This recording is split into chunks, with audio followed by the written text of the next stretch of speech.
Retour ce matin sur la visite de Benyamin Netanyahou en Ukraine. Je vous le rappelle, une visite depuis dimanche dernier et c'est cet après-midi que le responsable israélien reprendra l'avion pour Israël. Bonjour à vous, Pierre Laurin. Bonjour. Vous êtes journaliste et écrivain, spécialiste de la Russie et des États issus de l'éclatement de l'ancienne URSS. L'Ukraine, une histoire entre deux destins, c'est paru tout récemment aux éditions Bartilla. Pierre Laurin, on dit que la visite du Premier ministre israélien n'est qu'à visée électorale afin que l'Ukraine verse aux immigrants ukrainiens qui vivent en Israël les retraites. Est-ce que, selon vous, c'est le seul et unique but de la visite du dirigeant israélien ?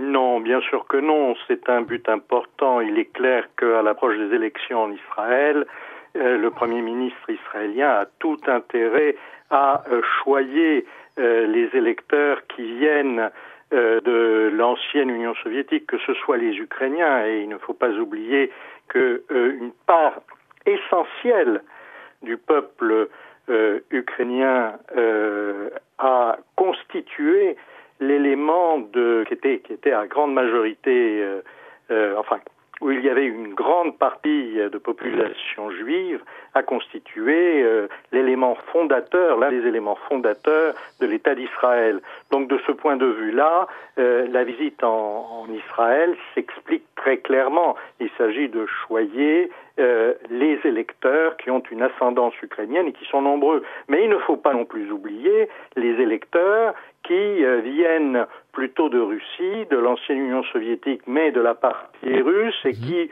constituent également une partie importante de l'électorat. Donc, pour Benyamin Netanyahou, il y avait une double raison dans le contexte actuel où on commence à trouver une solution au problème du Donbass.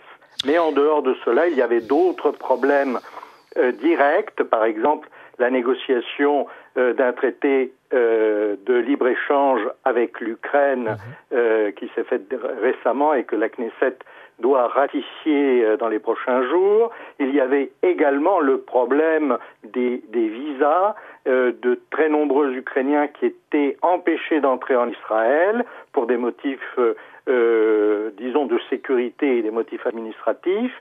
Et il y avait donc des éléments de discussion majeurs à traiter.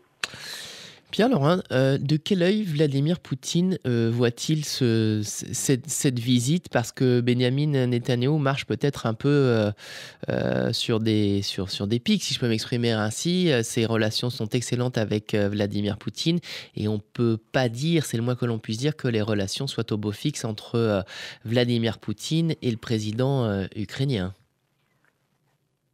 C'était vrai il y a très peu de temps, lorsque Petro Poroshenko était encore le président ukrainien. Les relations entre Petro Poroshenko et Vladimir Poutine étaient évidemment exécrables, mais les relations entre Poroshenko et Israël n'étaient pas non plus très bonnes, parce que Poroshenko présentait, disons, un profil un peu particulier, en ce sens qu'il semblait privilégier certains groupes que l'on peut qualifier de fascistes ou de néo-nazis à l'intérieur d'Ukraine, et ça créait un malaise. D'ailleurs, l'électorat de Poroshenko se situe exactement là où le nationalisme ukrainien issu de la Deuxième Guerre mondiale est le plus fort.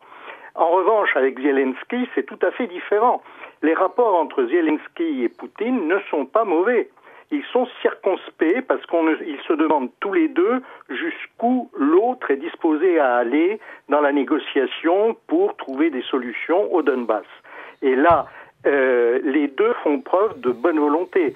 Le dialogue s'est établi, les deux disent qu'il faut procéder prudemment, mais leur décision première, qui a été de relancer le processus de négociation de Normandie en invoquant une réunion avec la France et l'Allemagne, puisque ce sont ces quatre pays, avec l'Ukraine et la Russie, qui constituent le format Normandie, et qui a été reprise par Emmanuel Macron hier au fort de Brégançon, ça va avoir lieu et ça va donner une possibilité d'ouverture très nette, puisque tous les participants ont décidé que cette réunion n'avait de sens que si elle aboutissait sur des résultats concrets. Donc il y aura forcément des résultats concrets, parce que tout le monde le veut. Et dans ce contexte, le Premier ministre israélien joue sur du velours, c'est-à-dire qu'il ne risque pas de se fâcher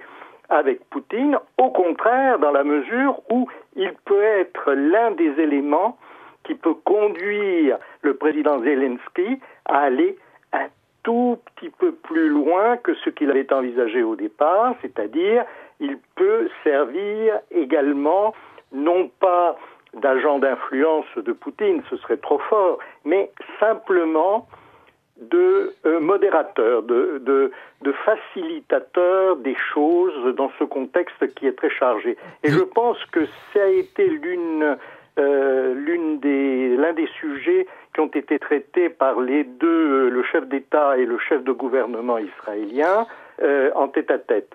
Ce ne sont pas des choses que l'on dit publiquement.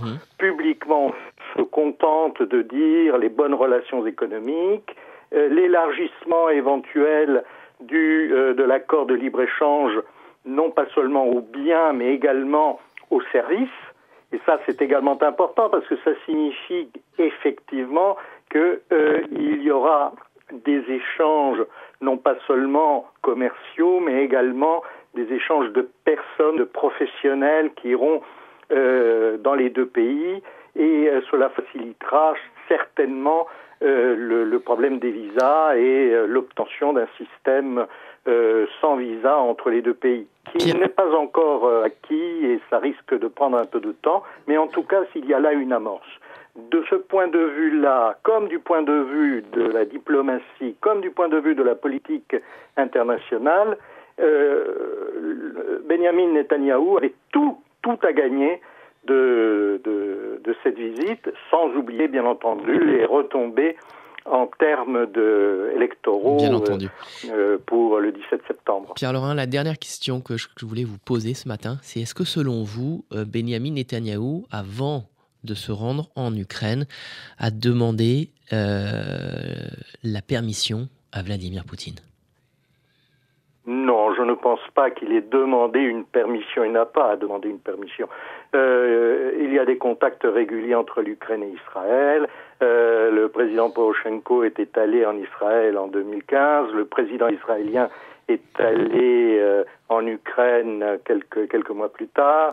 Ça ne se négocie pas avec des États tiers. En revanche, il est certainement clair qu'au cours de la dernière conversation téléphonique que Netanyahou a eue avec Poutine, ils ont abordé cette question et justement, sans doute se sont-ils mis d'accord sur les arguments ou du moins un message éventuel que Netanyahou pouvait donner à Zelensky de la part de Poutine.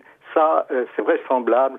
En revanche, les États fixent leur calendrier diplomatique d'une manière tout à fait libre et indépendante. Merci Pierre Laurin pour toutes vos précisions ce matin. Journaliste, écrivain, spécialiste de la Russie et des États issus de l'éclatement de l'ancienne URSS. L'Ukraine, une histoire entre deux destins, paru tout récemment aux éditions Bartila. Merci Pierre Laurin, bonne journée à vous.